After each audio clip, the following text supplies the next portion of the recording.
Okay, so I'm going to play this video called the Milgram experiment.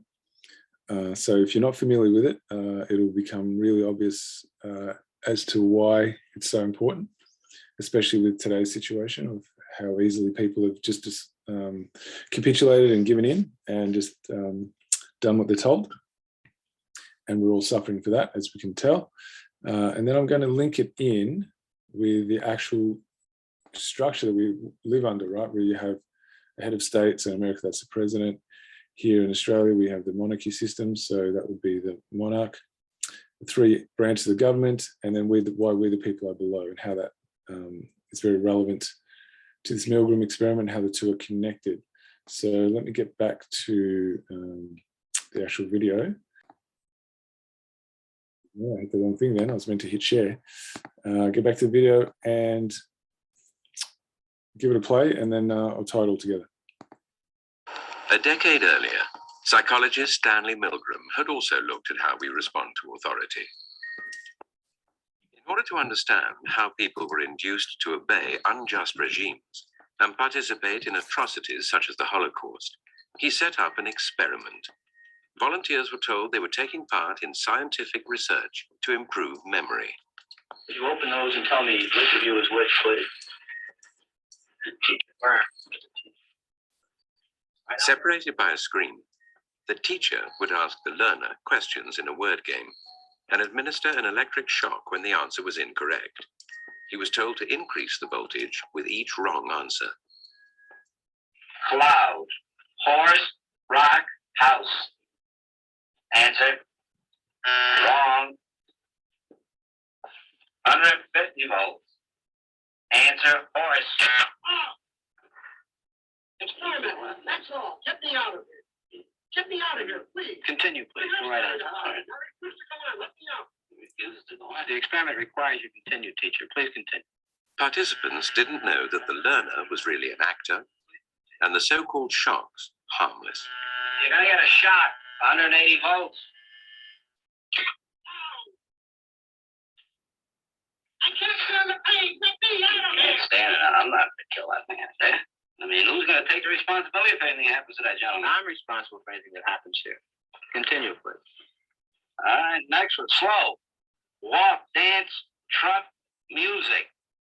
Two-thirds of volunteers were prepared to administer a potentially fatal electric shock when encouraged to do so by what they perceived as a legitimate authority figure.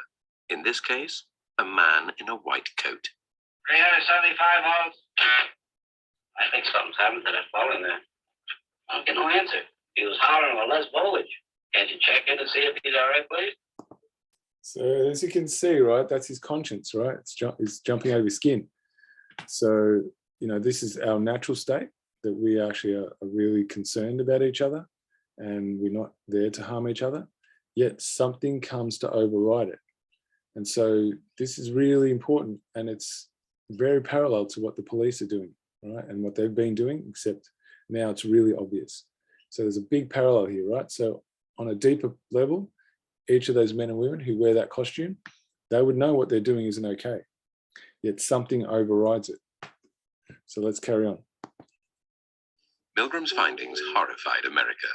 They showed that decent American citizens were as capable of committing acts against their conscience as the Germans had been under the Nazis. All right, so I'm going to go to another video that I've got lined up because that was really short. A decade earlier, psychologists... That's not meant to happen. Let's go to this one. All righty, so this just gives a bit more depth. So before I play this part, I just want to preface this with 5 years ago, if anyone was to mention to any individual that today is doing the most unspeakable things to themselves, to their children, that, you know, that we'd be all wearing masks and we'd be making our kids wear masks and we'd be sending them off to these dodgy centres where they shove something up their nose and burst their brain barrier to harvest their DNA. We're doing it to ourselves as well. We'd be standing 1.5 metres apart. You know, we'd be isolating ourselves. We would refuse to see friends and family, and we'd refuse to have them see us. You know, if they were listing out that list, we'd be taking poison experiments, which we were told were good for our health, but we didn't care. to investigate what was in them. We just did it anyway because we wanted to keep our jobs, right? If we were to lay all that out, right, plus all the other horrors, who would have believed you, right? So now I'm going to play this part, and you'll see the parallels. Of 100 people placed in this situation, how many do you think would just go right on to the end? And Mr. Wallace were out there. Say Mr. Williams, for some reason or other, said, keep going. You're asking me how many Out of 100. Well, personally, I think, yeah, if you get one or two, you'd be lucky. Well, I'm not sure lucky is the right word. 40 psychiatrists at a leading medical school were also asked to predict the performance of 100 hypothetical subjects. So he said 1 or 2 if you're lucky. So that's probably what the answer would have been if we were to ask people that question I asked a moment ago. So let's carry on. Predicted that only a little more than 1/10 of 1% of the subjects would administer the highest shock on the board. Yet actually, 50% of the subjects obeyed the experimenter's commands fully in the experiment depicted in this film. 165 volts. Time.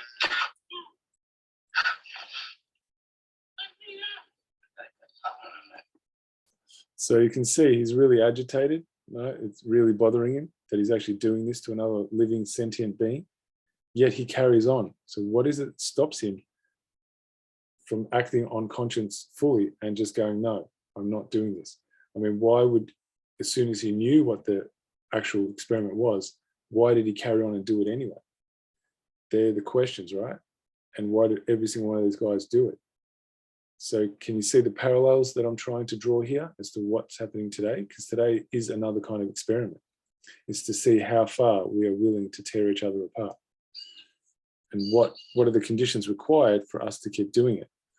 So I'm just going to pause and see if I can find something that's really specific. So just hold for a moment.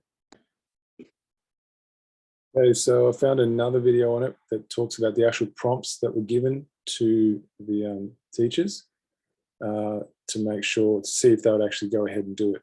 Now, just think about this and how it works if you have a job, how you are spoken to get you to comply. And especially if you're a police officer. When the teacher refused to administer a shock, the experimenter was to give a series of orders and prods to ensure that they continue. There were 4 prods, and if one was not obeyed, then the experimenter, who was called Mr. Williams, read out the next prod, and so on.